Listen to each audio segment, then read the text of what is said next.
నిదురలో నీ కల చూసి తుళ్ళిపడిన ఎదకి ఏ క్షణం ఎదురవుతావో జోల పాటవై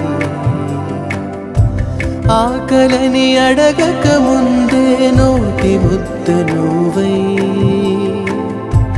ఏ కథలు వినిపిస్తావో జాబిలమ్మ